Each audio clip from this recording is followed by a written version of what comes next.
የሆነን ስራ አድምተን እንዳንሰራ ከሚይዘን ነገር መሃል አንደኛው እዛ ስራ ላይ ፉሊ ኮሚትድ አለመሆን ነው፣ ወይ ደግሞ ሙሉ በሙሉ ለዛ ስራ ራሳችን አሳልፈን አለመስጠታችን። ለምንድነው ራሳችንን ሙሉ በሙሉ አሳልፈን ማንሰጠው? ምክንያቱም አማራጮች አሉ። ይሄ ባይሆን ሌላ መንገድ አለ፣ ይሄ ባይሆን ሌላ ነገር አለ፣ ይሄ ባይሆን ሌላ ነገር አለ። በጣም የሚገርማችሁ ነገር ብዙ ጊዜ ይህን እንደ ፕላን ነው የምናስበው። ፕላን ኤ፣ ፕላን ቢ፣ ፕላን ሲ ነው የምንለው። ፕላን ማለት አንዷን ግብ በቃ ከዚህ ውጭ ሌላ ምንም ግብ የላችሁም፣ ያቺን ግብ ለመምታት የተለያዩ አማራጮችን መውሰድ ማለት። ግን ብዙዎቻችን ፕላን ኤ ፕላን ቢ ሳይሆን የምናቅደው ፕላን ስናደርግ የምናወጣው ጎል ነው የምናወጣው። ግብ አንድ ግብ ሁለት ነው እያለ የምናወጣው። የተለያዩ አማራጮችን ማቀድ ስትጀምሩ እዛ ነገር ላይ ፉሊ ኮሚትድ አትሆንም፣ ሙሉ በሙሉ ሪስፖንሲቢሊቲ አትወስዱ። ለምን? አማራጭ አላችሁ። ፓርኪንሰንስ ሎው ማለት አንድ ስራ ተጀምሮ እስኪያልቅ ድረስ የሚፈጀው ሰዓት ይላል የተሰጠውን ጊዜ ያህል ነው። ምን ማለት ነው? የሆነ ፕሮጀክት ሰጥቻችሁ ይሄንን ስራ በ2 ሰዓት ጨርስልኝ ብላችሁ ይሄ ፕሮጀክት ጀምሮ ለማድረግ የሚፈጅበት 2 ሰዓት the same ፕሮጀክት ያለ 1 ሰዓት ነው። እንዴትም ብለ አምጣው ብዬ ኃላፊነት ብሰጣችሁ ተጨናንቃችሁም ቢሆን ተጣድፋችሁም ቢሆን ያንን ስራ በ1 ሰዓት ውስጥ ለመጨረስ ትሞክራላችሁ። ከስንፍና ለመውጣት ሌዚ ላለመሆን ከፈለጋችሁ የምታደርጓቸውን ነገሮች በኤርጀንሲ ውስጥ አድርጓቸው። ዴድላይኖቹን አሳጥሩ። ለምሳሌ አንድ ስራ 2-3 ቀን የሚፈጅ ከሆነና ይሄንን ስራ ጨርሳችሁ ነው ብዬ 1 ሳምንት ብሰጣችሁ ያሰንፋችኋል። የሳምንቱንም 2 ቀንም አትሰሩም። በነገራችን ላይ የመጨረሻ ቀን ነው የምትጣደፉ። ሌላኛው ቴክኒክ ፕሮሞዶሮ የሚባለው ቴክኒክ። ይሄ ቴክኒክ እኔ በግሌ በነገራችን ላይ የምጠቀመው ቴክኒክ ነው። መጽሐፎችን ለማንበብ የምጠቀመው ቴክኒክ። ሰላም፣ እንዴት ናችሁ ውድ የቡክቶክ ዊዝ ፊራ ቤተሰቦች? ፊራ ነኝ። ይሄ ደግሞ ሳምንታዊ መጽሐፍ ዳሰሳ ፕሮግራማችን ነው። በዚህ ፕሮግራም የተለያየ ሀሳብ የሚያነሱ በሀገር ውስጥ እንዲሁም በውጭ ሀገር ጸሐፊዎች የተጻፉ መጽሐፍቶችን ዳሰሳ እናደርጋለን። ዛሬም እንደተለመደው በአዲስ ሀሳብ በአዲስ መጽሐፍ ተመልሻለሁ። መጽሐፉ እንደምትወዱት አልጠራጠርም። አብራችሁን ቆዩ። ለዛሬ ፕሮግራማችን ዳሰሳ እንድናደርግ የመረጥኩት መጽሐፍ The Art of Laziness የሚለውን መጽሐፍ ነው። የሚገርማችሁ ነገር ይህ መጽሐፍ አስቤው አይደለም የገዛሁትና አጋጣሚ እንዲህ አንድ መጽሐፍ ቤት ጎራ ብዬ መጽሐፍቶች ለመግዛት አገኘሁት። በቃ ሀሳቡም ርዕሱም ደስ ስለሚል የገዛሁት። መጽሐፉም አጻጻፉም ትንሽ ወጣ ያለ ነው እንግዲህ ከተለመዱት፣ በተለይም ደግሞ እስካሁን ዳሰሳ ካደረግኳቸው መጽሐፎች ምንድነው ወጣ የሚያደርገው? አንደኛ ጸሐፊው አንድ ሰው አይደለም፣ የተለያዩ ሰዎች ሰብሰብ ብለው ሀሳባቸውን ያዋጡትና መጽሐፉንም የጻፉበትን መንገድ ስታዩት እንዴት ነው ያው የራሳቸው ስታይል ነው፣ ግን ደግሞ እንደ መጽሐፍ ሳይሆን እንደ መልእክት አድርገው ነው የጻፉት። ለምሳሌ በአንድ ሀሳብ ላይ ለሆነ ሰው መልእክት ላክ፣ ረዘም ያለ እንደው ሰፋ ያለ ሀሳብ ላክ ብላችሁ 2-3 ገጽ የሚሆን ሀሳብ እንደምትልኩት ማለት ነው። እነዚህም ሰዎች እንደዚህ ነው የጻፉት። ብዙ ምዕራፎች አሉት እና አንዱ ምዕራፍ ብታዩ እንዲያርጉ የሚል ሀሳብ ያነሳና መጨረሻ ላይ አንዳንዴ ፐርሰናል እስኪያደርጉ ድረስ እንዲህ ብታረጉት አይነት ነገር ሲናገር ታያላችሁና መጽሐፉ የተለያዩ ሰዎች የጻፉት መጽሐፍ ነው። ስለዚህ እንግዲህ የዚህ መጽሐፍ ሀሳብ ለመረዳት እኔ በሁለት ቦታ ከፍዬ ምንድነው አጠቃላይ መጽሐፉ ሊያነሳ የሚፈልገው ሀሳብ የሚለውን ነገር እንዲህ ከፋፍዬ ላሳያችሁ እስኪ። ከመጀመሪያው ጀምሮ ወይ ደግሞ መጽሐፉ ፓርት 1 ነው የሚለው፣ ሁለተኛውን ክፍል ደግሞ ፓርት 2 ይሏል እና ፓርት 1 ርዕስ አልሰጠውም። ፓርት 2 ላይ ግን ቲፕስ ኤንድ ቴክኒክስ የሚል ነገር ታያላችሁ። ፓርት 1 ላይ ነው እንግዲህ ብዙ ሀሳቡ ቢውልድ የሚሆነው። ከዛ አልጀምርላችሁ። ርዕሱ ስታዩት The Art of Laziness ነው አይደለ? ሌዚነስ፣ ሌዚ መሆን ማለት ቀጥታ በአማርኛ ብታመጡት ስንፍና የሚለው ሀሳብ ይገልጸዋል። ትንሽ ደግሞ ድካምም የሚለው ሀሳብ ይገልጸዋል። ሞር ወደ ስንፍና ይሄዳል። እንግዲህ ሁለቱንም ልጠቀም። እንዴት ነው ሰዎች ከስንፍና ወይ ደግሞ ከድካም መውጣት የሚችሉት? በቃ መጽሐፉ ሙሉ በሙሉ ትኩረት የሚያደርገው እዚህ ላይ ነው ልትሉ ትችላላችሁ። እንግዲህ ሰዎች በብዙ ምክንያት በስንፍና ውስጥ ሊገቡ ይችላሉ። እንደ አንዳንድ ምክንያቶች የሚያነሷቸው ነገሮች አሉ። ምክንያቶቹን ከመፍትሄዎች ጋር አንድ ላይ ደባልቀን እናንሳና አጠቃላይ ፓርቷን እንዲናርገው አንድ ሰው እንዴት ከሌዚነስ ወይ ደግሞ ከስንፍና መውጣት ይችላል የሚል ሀሳብ ነው የሚያነሳው። ሰው እንዴት ነው መውጣት የሚሉትን ነገሮች በብዙ መንገድ ገልጿቸዋል። እኔ ግን መሰረታዊ የምላቸውን 4 ሀሳቦች ልግለጽላችሁ። መጽሐፉን እንዴት ነው አንድ ሰው ከሌዚነስ ወይ ከስንፍና የሚወጣው ብላችሁ ከጠየቃችሁት መጀመሪያ የሚነግራችሁ ነገር ቴክ 100% ሪስፖንሲቢሊቲ የሚል ምዕራፍ ታገኛላችሁ። ወይ ደግሞ 100% ኃላፊነት ለመውሰድ ነው። ምን ማለት ነው? በሁለት መንገድ ላስረዳችሁ። የመጀመሪያው ሰዎች ታውቃላችሁ አይደል? የሆነ ስራ ሰርተው መጥፎ ነገር ሲፈጠር ብዙ ጊዜ እንደዚህ አይነት ነገር እናያለን። ሰዎች የሆነ ነገር ሰርተው ነገሮች በሚያስቡት መንገድ ካልሄዱ ጣት ነው የሚቀስሩት፣ ወይ ደግሞ የሆነ ሰው ጥፋት ነው የሚሆነው። ብዙ ጊዜ ኃላፊነት አንወስድም ወይ ደግሞ አካውንተብል አንሆንም። እና መጽሐፉ መጀመሪያ የሚገልጽበት ሴንስ ነው። አካውንተብል ለመሆን ሞክሩ፣ ወይ ደግሞ የሆነ ስራ ስትሰሩ ጥሩም ይሁን መጥፎ ኃላፊነት ውሰዱ። ጥሩ ከሆነ እንግዲህ መከበርም ካለባችሁ መሞገስም ካለባችሁ ውሰዱት፣ ሳብትዩ። መጥፎ ከሆነ ግን በቃ ያ ነገር እንዲቀየር የኔ ኃላፊነት ነው ብላችሁ ማለፍ ስትችሉ ነው ከስንፍና መውጣት የምትችሉት። መጽሐፉ መጀመሪያ የሚናገረው ይሄ ነው። ግን እሱ ብቻ አይደለም። ሁለተኛ ደግሞ ቴክ ሪስፖንሲቢሊቲ የሚለው ሀሳብ የሚገልጸው ምንድነው? አንዳንድ ጊዜ ምን እናደርጋለን መሰላችሁ? አንዳንድ ጊዜ የሆነን ስራ አድምተን እንዳንሰራ ከሚይዘን ነገር መሃል አንደኛው እዛ ስራ ላይ ፉሊ ኮሚትድ አለመሆን ነው፣ ወይ ደግሞ ሙሉ በሙሉ ለዛ ስራ ራሳችን አሳልፈን አለመስጠታችን። ለምንድነው ራሳችንን ሙሉ በሙሉ አሳልፈን ማንሰጠው? ምክንያቱም አማራጮች አሉ። ይሄ ባይሆን ሌላ መንገድ አለ፣ ይሄ ባይሆን ሌላ ነገር አለ፣ ይሄ ባይሆን ሌላ ነገር አለ። በጣም የሚገርማችሁ ነገር ብዙ ጊዜ ይህንን እኛ እንደ ፕላን ነው የምናስበው። ፕላን ኤ፣ ፕላን ቢ፣ ፕላን ሲ ነው የምንለው። ፕላን ማለት አንዷን ግብ በቃ ከዚህ ውጭ ሌላ ምንም ግብ የላችሁ፣ ያቺን ግብ ለመምታት የተለያዩ አማራጮችን መውሰድ ማለት። ግን ብዙዎቻችን ምን እንሆናለን መሰላችሁ? ፕላን ኤ ፕላን ቢ ሳይሆን የምናቅደው፣ ፕላን ስናደርግ የምናወጣው ጎል ነው የምናወጣው። ግብ አንድ ግብ ሁለት ነው እያለ የምናወጣው። ምን ማለት ነው?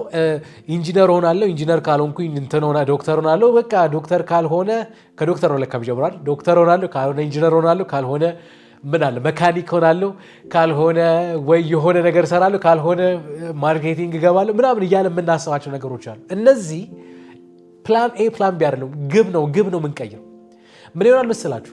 የተለያዩ አማራጮችን ማቀድ ስትጀምሩ እዛ ነገር ላይ ፉሊ ኮሚትድ አትሆንም፣ ሙሉ በሙሉ ሪስፖንሲቢሊቲ አትወስዱም። ለምን?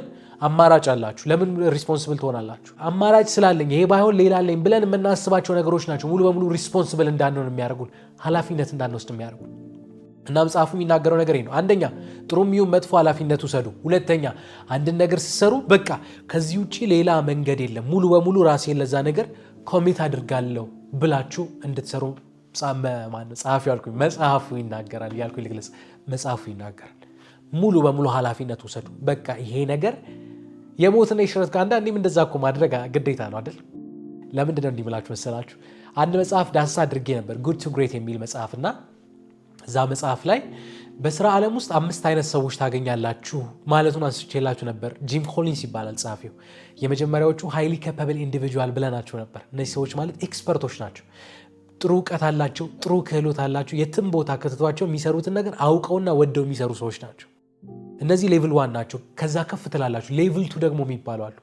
ሌቭል 2 ደግሞ የሚባሉት ኮንትሪቢዩቲንግ ቲም ሜምበር ይላቸዋል መጽሐፍ። ጥሩ ኤክስፐርት መሆን ብቻ በቂ አይደለም። ያላችሁን እውቀት ያላችሁን ክህሎት ከሰዎች ጋር አዋታችሁ የሆነ አንድ ኮመን የሆነ ግብ ወይ ደግሞ አንድ ኮመን የሆነ ዓላማ መስራት ካልቻላችሁ፣ ማሳካት ካልቻላችሁ ያ ነገር ብቻው እንዴት ነው ሩቅ መንገድ አይዘልቅም። የፈለገ ያህል ጥሩ ኤክስፐርት ብትሆኑ ሰው ያስፈልጋችኋል እንደማለት ነው። እነዚህ ሌቭልቶች ከሰዎች ጋር አንድ ላይ መስራት የሚያውቁ ሰዎች ናቸው። ኮሚኒኬሽን ላይ ጎበዝ ናቸው። እንዴት አንድ ላይ መቀጠል እንዳለባቸው ያውቃሉ። ኮመን ግራውንድ መፍጠር ላይ ጎበዝ ናቸው። ግን እዚህ ጋር ብቻ ያቆም ከፍ ትላላችሁ። ሌቭል 3 የሚባሉ አሉ። ሌቭል 3 ደግሞ ኮምፒተንት ማኔጀርስ ይላቸዋል ጻፊ። ኮምፒተንት ማኔጀርስ ማለት ጎበዝ ስራ አስኪያጆች ወይ ደግሞ ጎበዝ ስራ አስፈጻሚ ልትሏቸው ትችላላችሁ። የነዚህ ሰዎች ስራ ማየት ከፈለጋችሁ ቢሮአቸውን ሄዳችሁ ስራቸውን ሄዳችሁ፣ ሁሉም ነገር ጽዱ ነው፣ ሁሉም ነገር ስርዓት የያዘ ነው። እነሱ ያሉበት ቢሮ ያሉ ሰራተኞች በጊዜ የሚወጡ በጊዜ የሚገቡ ስርዓት ያላቸው በብዙ ታውቋቸዋላችሁ፣ ትለያቸዋላችሁ። ለምን? ምክንያቱም ማናጀሩ በስርዓት ነው እየመራችሁ ያለው፣ ቀጥ ለጥ አድርጎ እየመራ ያለ ሰው ነው። ይሄ ኮምፒተንት ማናጀር ይባላል። ከዛ ሌቭል 4ዎች አሉ። አሁን ስለ እነዚህ ነው ላወራችሁ የፈለግኩት። እነዚህ ሰዎች ደግሞ ማለት ቪዥነሪ ናቸው ይላቸዋል ጸሐፊው። ቪዥነሪ ማለት ዓላማ አላቸው። እንዴት ነው ድርጅቱን ባላቸው ዓላማ ለማንቀሳቀስ የሚጥሩ አይነት ሰዎች ናቸው። ስለነዚህ ሰዎች እመለሳለሁ። ሌቭል 5ዎችን ላንሳችሁ። ሌቭል 5 ደግሞ የሚባሉ ኤክስኪዩቲቭ ይላቸዋል። እነዚህ ሰዎች ስራ አስፈጻሚ ናቸው። በቃ ምንም ነገር ኤክስኪዩት ማድረግ የሚችሉ ሰዎች ናቸው። ለምንድነው ሌቭል 4ዎች ጋር የምትመጣው ካላችሁኝ፣ መጽሐፉ ስለ ሌቭል 4ዎች ሲያወራ ምን ይላል መሰላችሁ? ሌቭል 4ዎች ምንም ኃላፊነት ስጧቸው ነገርየውን ፐርሰናል አድርገው የሚወስዱ ሰዎች ናቸው። ትንሽ ኢጎም ስላለች ትንሽ የሆነ አለ አይደል እኔ የምትልም የሆነች ክፍል ስላለች ኃላፊነት ከሰጣችኋቸው ነገርየውን ፐርሰናል አድርገው የሚወስዱት። ለምን? ስማቸው ነው። እንትና ከገባ በኋላ ቀየረው መባል ይፈልጋሉ። እንትና ከገባ በኋላ እንዲያደርገው መባል ይፈልጋሉ። ስለዚህ ምንም ነገር ሲሰሩ ፐርሰናል ነው ለነሱ። በደንብ ተጠንቅቀው የሚሰሩ አይነት ሰዎች ናቸው። ከሌቭል 5ዎች ጋር ሲያነጻጽራቸው እነዚህ ሰዎች ምንድነው ችግራቸው? እነሱ እስካሉ ድረስ ተቋሙ ይቀጥላል። እነሱ ግን ሲያቆሙ ተቋሙ ሊወድቅ ይችላል። ምክንያቱም ሙሉ በሙሉ እነሱ ላይ ነው የተመሰረተው። ለምንድነው ይህን እምላችሁ? ቴክ 100% ሪስፖንሲቢሊቲ ሲል መጽሐፉ በዚህ ልክ ያዙት እንደማለት ነው። ኢጎ ምናምን የሚለውን ነገር እንግዲህ በራሳችሁ መንገድ ልትረዱ ትችላላችሁ። ግን አንድ ስራ ስትሰሩ በቃ በዛ ልክ ዋጋ አለው። ይሄ ባይሳካ እንዲያደርጋለሁ የሚለውን ነገር ታችሁ በቃ ሙሉ በሙሉ ለዛ ዴዲኬት ነው ማለት ስትጀምሩ ነው የዛ ነገር ስኬት የሚወሰነው። ከስንፍና መውጣት የምትችሉት የመጀመሪያው መጽሐፉ የሚናገረው ይሄ ነው። ሁለተኛ ዶንት ቢ ፐርፌክሽኒስት የሚል ሀሳብ ያወራል።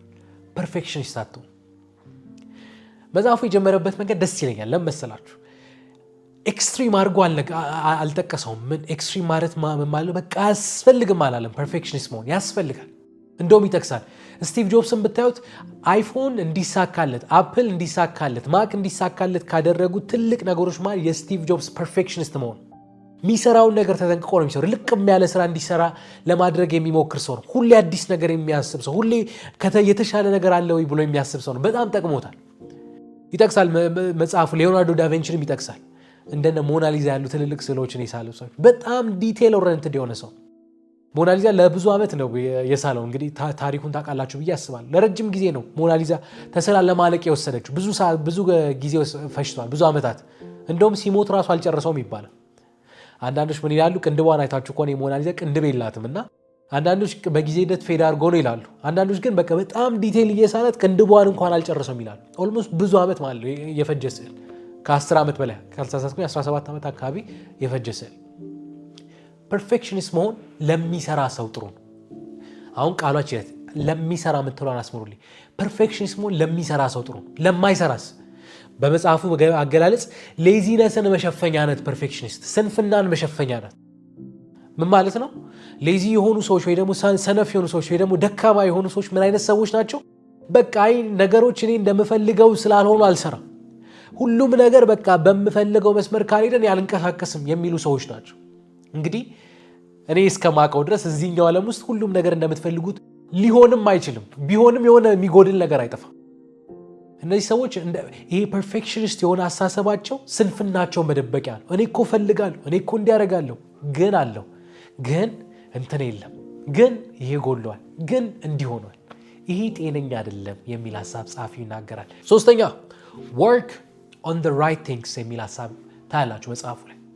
ወይ ደግሞ ትክክለኛ ነገር ላይ ለመስራት ምን ማለት ነው?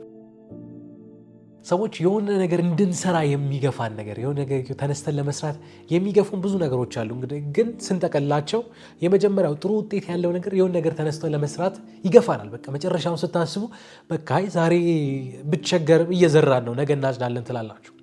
ሁለተኛ ሰዎች የሆነ ነገር ለመስራት የሚያነሳሳን ቻሌንጂንግ የሆነ ኢንቫይሮንመንት ነው ወይ ደግሞ የሚፈትን ሁኔታ ያነሳሳ አቅም እንዴት ነው? ግዴታ ነው። በቃ ለመኖር ስለሆነ ቻሌንጅን ማለፍ ግዴታችሁ ስለሆነ ትሰራላችሁ። ሞቲቬት የሚያደርግ የሚያነሳሳ ፋክተር ነው። ሶስተኛው ደግሞ ፕራዮሪቲ የሚል ሀሳብ ታያላችሁ ወይ ደግሞ ቅድሚያ የምንሰጣቸው ነገሮች። እነዚህ ሶስቱን ነገሮች መለየት አንድን ስራ በሚገባ እንድንሰራ ይረዳናል። መጽሐፉም ያልመሰላችሁ የዚህ መጽሐፍ ትልቁ ሀሳብ ከሌዚነስ መውጣት ብቻ አይደለም ወይ ደግሞ ከስንፍና መውጣት ከድካም መውጣት ብቻ አይደለም። ትልቁ ሀሳብ ገና እንትኑም ላይ ከቨሩም ላይ ታያላችሁ ፕሮዳክቲቭ መሆን ነው ወይም ደግሞ ውጤታማ መሆን። ውጤታማ መሆን ማለት 7-8 ነገር ረግጣችሁ ብዙ ነገር ሞክራችሁ ከዛ በኋላ የሚመጣ ነገር በቃ ውጤታማ ሆንኩ እንድትሉ አይደለም። ኢፌክቲቭ መሆን ማለት ፕሮዳክቲቭ መሆን ማለት የዚህ ተገላቢጦች ነው። እንደውም ብዙ ስራ ሳትሰሩ ውጤታማ ሊያደርጓቸው የሚችሉ ነገሮች ምንድን ናቸው ብላችሁ እንድታስቡ የሚያደርጋችሁ ነገር ነው። ይህን ስል ስነፉ እያልኩኝ አይደለም። ብዙ ስራ በቃ ሾርት ከት ፈልጉ እያልኩኝ አይደለም። ኖ ሳይሆን አንዳንድ ጊዜ ሰዎች ውጤታማ ለመሆን ብዙ ነገር መርገጥ እንዳለባቸው ብዙ ነገር ማሳደድ እንዳለባቸው ያስባል። ኖ እሱ አይደለም። ውጤታማ መሆን ከፈለጋችሁ ይላል ጸሐፊው፣ አንደኛ ጥሩ ውጤት ሊያመጣ የሚችል፣ ሁለተኛ ቻሌንጅ ሊያረጋችሁ የሚችል፣ ሶስተኛ ደግሞ ፕራዮሪቲ ልትሰጡት የምትችሉ ቅድሚያ ልትሰጡት የምትችሉት ነገር ምንድን ነው? በዚህ ፊልተር ወይ ደግሞ ምንድነው ወንፊት ነው ይባላል። በዚህ ወንፊት ውስጥ አስገቡትና መስራት ያለባችሁን ስራ መርጣችሁ እነዛ ላይ ጊዜያችሁን አፍስ ወይ ደግሞ እነዛ ላይ ጊዜ ለመውሰድ ሞክሩ የሚል ሀሳብ ያነሳል። ፕራዮሪቲ ለመስጠት ሞክሩ። ወርክ ኦን ዘ ራይት ቲንግስ የሚለው መጽሐፉ ያንን ነው። ትክክለኛ መሰራት ያለባቸውን ስራዎች ከለያችሁ ሌላው ነገር ቀስ እያለ ይመጣል። እንግዲህ ቀስ እያለ እየተሰካካ እንዳይመጣ ታያላችሁ። ከስንፍና ለመውጣት ሌላኛው የሚያስፈልገው ሀሳብ ይሄ ነው። መሰራት ያለበት ስራ ላይ ትኩረት አድርጉ። አንዳንዴ በነገራችን ላይ ማያስፈልግ ነገር ላይ አቅማችሁን ስታወጡ የሆነ ነገር እየወሰደባችሁ ይመጣል። ዛሬ ላታውቁ ትችላላችሁ። ከትንሽ ጊዜ በኋላ ግን ደግማችሁ ለመስራት አቅም ያሳጣችኋል። ለምን? ምንም ውጤት የለውም። አንዳንዴ ኢንሴንቲቭ መኖሩ ጥሩ ነው። ትርፍ በሉት የሆነ ሽልማት ሲኖር ያነሳሳችኋል የሆነ ነገር ለመስራት። ስለዚህ ትክክለኛ ነገር ላይ ለመስራት ሞክሩ። የመጨረሻው ከፓርት 1 የምትወስዱት ሀሳብ do the hard things first የሚል ሀሳብ ታያላችሁ። ከባድ ነገሮችን ቀድማችሁ ለመስራት ሞክሩ። በሁለት መንገድ ላስረዳችሁ ይሄንን። የመጀመሪያው ከባድ ነገሮችን ለመስራት ሞክሩ የሚለው ሀሳብ ብዙ ጊዜ ይህን ሀሳብ ደጋግሜ አውርቼዋለሁ። አንዳንዴ ቀናችሁን ከባድ ከሆነ ስራ ስትጀምሩ ሌላ ስራዎች እየቀለሉ ይመጣሉ። ምንም ስራ ስትጀምሩ ይላል መጽሐፉ ከባድ ከሆኑ ስራዎች ጀምሩ። ለምን? ሌላ ስራዎች ይቀላሉ። ከበድ ያለውን ስራ ቀድማችሁ ስትገሉት ሌላው ነገር እየቀለለ ይመጣል። የመጀመሪያ ይሄ ነው። ሁለተኛ ደግሞ አንዳንድ ጊዜ ህይወት ላይ ከባድ የሆኑ ውሳኔዎችን ቻሌንጂንግ የሆኑ ውሳኔዎችን ዛሬ ስትወስኑ ዛሬ አይደለም ፍሬው ነገ ቀላል ይሆናል። ሃርድ ቾይስ ይባላል አይደል? ኢዚ ላይፍ ያመጣል። ከባድ የሆኑ ውሳኔዎችን ዛሬ ስትወስኑ ዋጋ የሚያስከፍሏችሁን ቻሌንጂንግ የሆኑ ወይ ደግሞ የሚፈትኗችሁ ሁኔታዎች ውስጥ የሚያሳልፏችሁን ውሳኔ ዛሬ ስትወስኑ ነገ ህይወታችሁ ቀላል ይሆናል። ለምን? ምክንያቱም ዛሬ የዘራችሁት ነገር ነገ ቀላል እንዲሆን እያደረገው ነው። ዛሬ ምቾትን፣ ዛሬ ደስ የሚልን ነገር፣ ዛሬ ለጊዜው ደስታ የሚሰጥ ነገር ላይ ትኩረት ካደረጋችሁ በኋላ ህይወታችሁን ያከብደዋል የሚል ሀሳብ መጽሐፉ ያነሳል። ስለዚህ ፕራዮሪቲ ምረጡ። ከባድ ከሆነው ነገር ስራ ጀምሩ። ግን እሱ ብቻ አይደለም፣ ከባድ የሆኑ ውሳኔዎችን ዛሬ ወስኑ። ግድ የለም ዛሬ ነው የሚጎዳችሁ፣ ነገ እየቀለለ እንደሚመጣ መጽሐፉ ይናገራል። ስለዚህ ከመጀመሪያው ሀሳብ ይሄን ነው፣ እነዚህ ነው የምትረዱት። ፕሮዳክቲቭ መሆን ከፈለጋችሁ እነዚህን ነገሮች አድርጉ። ኦኬ፣ ፓርቱ ላይ ልምጣ። አሁን እነዚህ አራቱ ያልኳችሁ ነገሮች የሉ፣ እነዚህን ወደ ምድር ለማውረድ ከፈለጋችሁ እነዚህን ቴክኒኮች ተጠቀሙ ብሎ ደግሞ መጽሐፉ ፓርቱ ላይ ቴክኒኮችን ያወራል። ምንድናቸው ቴክኒኮች? የተወሰኑ ቴክኒኮችን ልንገራችሁ። አሪፍ የሆኑ ቴክኒኮች ናቸው፣ የምትጠቀሙባቸው ሀሳቦች ናቸው። ለምሳሌ የመጀመሪያው የፓሬቶ ፕሪንሲፕልን እንደ ቴክኒክ ያነሷል። 80-20 የሚባለው ፕሪንሲፕል ወይ ደግሞ 80-20 የሚባለው መርህ። የፓሬቶ ፕሪንሲፕል ምን ያህል መሰላችሁ? ዓለማችን ላይ 80% የሚሆነውን ነገር የሚያንቀሳቅሱት 20% የሆኑ ሰዎች ናቸው። ለምሳሌ 80% የሚሆነውን ገንዘብ የሚያንቀሳቅሱት ሰዎች 20% የሚሆኑ ሰዎች ናቸው። 80% የሚሆነውን የመኪና አደጋ የሚያመጡት ሰዎች 20% የሚሆኑ ሹፌሮች ናቸው። እንደዚህ ሁሉ መጽሐፉ ወደ ራሳችን ያመጧል። ህይወታችን ላይ የሚያስፈልጉንና የምንፈልጋቸውን 80% የሆኑትን ውጤቶች የሚያመጡት 20% የሆኑ ስራዎች ናቸው፣ ተግባሮች ናቸው። ቅድም ካልኳቸው ሀሳብ ጋር የሚመጣው ይሄ ነው። ምንድነው? do the right things የሚለው ምዕራፍ ስር ማለት። ስለዚህ ሁሉንም ነገር ከመስራት ይልቅ 20% የሆኑ ስራዎች ምንድናቸው? እነዛ ላይ ዋጋ ለመክፈል ሞክሩ ነው የመጽሐፉ ሀሳብ። ፓሬቶስ ፕሪንሲፕል የሚለው ይሄ ነው። 20% ላይ ትኩረት ስታደርጉ የቀረው 80% ውጤቱ 80% መሆን እንደሚችል ይናገራል። ስለዚህ ሁሉም ላይ አትሄዱ። እንዴት ነው? ትልቁን አሳ ለማጥመድ አንዳንድ ጊዜ መረባችሁን ባዶ ማድረግ አለባችሁ። ትናንሽ አሳዎችን እምቢ ማለት አለባችሁ። ፓሬቶስ ፕሪንሲፕል የሚለው ሀሳብ ይሄ ነው። ሁለተኛ ከዚህ መጽሐፍ የምትወስዱት ፓርኪንሰንስ ሎ የሚለው ሀሳብ ነው። ፓርኪንሰንስ ሎ ማለት ምን ማለት ነው? እንግዲህ የተረዳውበትን መንገድ ላስረዳችሁ። ምን ያህል መሰላችሁ? ጸሐፊው መጽሐፉ ፓርኪንሰንስ ሎ ማለት አንድ ስራ ተጀምሮ እስኪያልቅ ድረስ የሚፈጀው ሰዓት ይላል የተሰጠውን ጊዜ ያህል ነው የሚል ሀሳብ ያነሳል። ድርገመው። አንድ ስራ ጀምራችሁ እስክትጨርሱ ምን ያህል ሰዓት ይፈጃል ብላችሁ ከጠየቃችሁ መጽሐፉ ይላል የሰጣችሁትን ጊዜ ያህል ይላል። ምን ማለት ነው? የሆነ ፕሮጀክት ሰጥቻችሁ ይሄንን ስራ በ2 ሰዓት ጨርስልኝ ብላችሁ ይሄ ፕሮጀክት ጀምሮ ለማለቅ የሚፈጅበት 2 ሰዓት ነው። the same ፕሮጀክት ያለ 1 ሰዓት ነው። እንዴትም ብለ አምጣው ብያ ኃላፊነት ብሰጣችሁ ተጨናንቃችሁም ቢሆን ተጣድፋችሁም ቢሆን ያንን ስራ በ1 ሰዓት ውስጥ ለመጨረስ ትሞክራላችሁ። እና ይሄ መርህ ምን ይላል መሰላችሁ? ከስንፍና ለመውጣት ሌዚ ላለመሆን ከፈለጋችሁ ሁሉ የምታደርጓቸውን ነገሮች በኤርጀንሲ ውስጥ አድርጓቸው። በኤርጀንሲ ውስጥ ማለት ዴድላይኖቹን አሳጥሩ። ለምሳሌ አንድ ስራ እንበልና የሚፈጀው ሰዓት 2-3 ቀን የሚፈጅ ከሆነና ይሄንን ስራ ጨርሳችሁ ነው ብዬ 1 ሳምንት ብሰጣችሁ ያሰንፋችኋል። የሳምንቱንም 2 ቀንም አትሰሩም። በነገራችን ላይ የመጨረሻ ቀን ነው የምትጣደፉት። ፓርኪንሰንስ ሎ ምን ያህል መሰላችሁ? እናንተ የራሳችሁን ዴድላይን ፍጠሩ። ይሄ ስራ በ2 ቀን ውስጥ ነው የሚያልቀው። እናንተ በ1 ቀን ውስጥ ለመጨረስ ታገሉ። የዛን ቀን ባጨርሱ ቀጣይ ቀን ትጨርሳላችሁ። ከዛ ምን ይሆናል? በቀሩ 3 ቀኖች ውስጥ ኢቫሉዌት ታደርጋላችሁ። ጥራት ያለው ነገር ነው የሰራሁት፣ አሪፍ ነገር ነው የሰራሁት፣ ራሳችሁን መመዘን ትችላላችሁ። ስለዚህ እርጀንሲ ውስጥ ግቡ። ለምን? ምክንያቱም አንድ ስራ ተጀምሮ እስኪያልቅ ድረስ የሚፈጀው ሰዓት የተሰጣችሁ ሰዓት ነው። እናንተ ሰዓታችሁን ካጠበባችሁት ያ ነገር ቶሎ የማለቅ አቅም እንዳለው ይናገራል። ሌላኛው ቴክኒክ ፕሮሞዶሮ የሚባለው ቴክኒክ ነው። ይሄ ቴክኒክ እኔ በግሌ በነገራችን ላይ የምጠቀመው ቴክኒክ ነው። መጽሐፎችን ለማንበብ የምጠቀመው ቴክኒክ ነው ወይ ደግሞ ስልት ነው። ምንድነው ይሄ ስልት? ምንም ነገር ስትሰሩ ለተወሰነ ደቂቃ ያህል ምናልባት በዛ ላለ ደቂቃ ያህል ምንም ነገር ሳይረብሻችሁ፣ ስልክ ሳይረብሻችሁ፣ በሀሳብ ሳትጠፉ እዛ ላይ ብቻ ትኩረት አድርጉ። ከዚያ ትንሽ ደቂቃ ረፍት ውሰዱና ከእንደገና ወደ ስራው ተመለሱ። ለምሳሌ ለ25 ደቂቃ ያህል ሳታቋርጡ ለማንበብ ሞክሩ እንደማለት። ምንም ነገር ሳይረብሽ ስልክ አጥፎ 25 ደቂቃ አንብቡ። ከዛ በኋላ አእምሯችሁ ሊደክመው ስለሚችል 5 ደቂቃ ረፍት ውሰዱ፣ አየር ውሰዱ። ልክ 5 ደቂቃው እንዳለቀ ከእንደገና ተመለሱበት። ከእንደገና 25 ደቂቃ 5 ደቂቃ 25 ደቂቃ 5 ደቂቃ ረፍት እያደረጋችሁ ነው፣ እያነበባችሁ ነው። ይሄ ስልት ለምን ይጠቅማል መሰላችሁ? ጂም ኩዌክ ያነሳውን ሀሳብ ተናግሬ ያለው ምንድነው ሊሚትለስ የሚለው መጽሐፍ ላይ አይምሯችን ለረጅም ሰዓት አንድ ነገር ላይ ትኩረት ማድረግ አይችልም። ትንሽ ሰዓት ትኩረት ያደርግና ከዛ እረፍት ማድረግ ይፈልጋል። 25 ደቂቃ ስታነቡ አይምሯችሁ ትኩረት ያደርግና እየደከመው ሲመጣ 5 ደቂቃ ታሳርፉታላችሁ። 5 ደቂቃ በቂ ነው፣ በቃ ኃይል ለመሰብሰብ። ከ5 ደቂቃ በኋላ ከእንደገና ተመለሱበት። እንዲህ ማድረግ ሲጀምሩ ሞር ፕሮዳክቲቭ የመሆን አቅማችሁ፣ ጊዜ አይባክንባችሁም፣ ትኩረትን ማድረግ ትችላላችሁ። እንግዲህ 25 ብቻ አይደለም እንግዲህ ሰዓታችሁ እናንተ በፈለጋችሁ መንገድ ልትቀይሩ ትችላላችሁ። አንዳንዴ 25 ደቂቃ ያንሳል፣ 50 ደቂቃ ልታደርጉ ትችላላችሁ። 50 ደቂቃ የሆነ ስራ መስራት፣ 10 ደቂቃ ማረፍ፣ ከዛ 50 ደቂቃ መስራት፣ 10 ደቂቃ ማረፍ። በነገራችን ላይ እንዲህ ስታደርጉ ሰዓቱ ሳታስቡት ይሄዳል። ትኩረት አድርጋችሁ መስራት የምትችሉበትን አቅም ትገነባላችሁ። መጽሐፉ ይህን ሀሳብ ያወራል። 2 ነገሮችን ጨምርላችሁን አልጨርስ። የምጨምርላችሁ ሀሳብ የመጀመሪያው 5 ሚኒት ሩል የሚለው ሀሳብ። 5 ሚኒት ሩል ማለት ሌዚ ላለመሆን ከፈለጋችሁ፣ ላለመስነፍ ከፈለጋችሁ የትኛውም ስራ ከ5 ደቂቃ በታች ከፈጀባችሁ የሚፈጅ ከሆነ ወይ ደግሞ ምንም አይነት ስራ ከ5 ደቂቃ በታች ከሆነ የሚወስደው ስራውን አሁን ስሩት። በቃ እየሰራችሁት ያለ ነገር አለ አይደል? እሱን አቁሙትና ቶሎ ይህን ስራ ገላችሁ ወደ ስራችሁ ተመለሱ። አንዳንዴ እነዚህ በጣም ትንንሽ የሆኑ ስራዎች ናቸው ተከማችተው ከምንም እንዳንሆን የሚያደርጉን ወይ ደግሞ ቀናችንን የሚያበላሹት፣ ውጤታማ እንዳንሆን የሚያደርጉን። ምንም አይነት ስራ ከ5 ደቂቃ በታች የሚወስድ ከሆነ ማነሳሳት ከሆነ ቶሎ 5 ደቂቃ ማይፈጅ ከሆነ ነሳ አድርጋችሁ ወደ ቦታው መልሱ። 5 ሚኒት ሩል የሚለው ሀሳብ ይሄ ነው። የመጨረሻው ለዛሬ ፕሮግራም ከዚህ መጽሐፍ የምንወስደው two days ሩል የሚለው ሀሳብ ነው። የ2 ቀን ህግ። ይሄ ህግ ደግሞ ምን ያህል መሰላችሁ? ምንም ስራ ስትሰሩ ሙሉ በሙሉ እዛ ላይ ትኩረት አድርጋችሁ ለመስራት ሞክሩ። ግን እንደው አንዳንድ ቀን ሊደክማችሁ ይችላል፣ ልትረሱ ትችላላችሁ፣ በብዙ ነገር ትያዛላችሁ። ያንን ስራ እንደው ተሳስታችሁ አንድ ቀን ከዘለላችሁት በምንም ተአምር 2ኛ ቀን እንዳትደግሙት። ይሄ ነገር 2ኛ ቀን ተደገመ ማለት አይምሯችሁ ምቾቱን እየለመደው ነው ማለት ነው። 2ኛ ቀን ስትደግሙት 3ኛ ቀን ወደ ስራ ከመመለስ ይልቅ እዛው ምቾት ውስጥ የመቅረት እድላችሁ ከፍ ያለ ነው።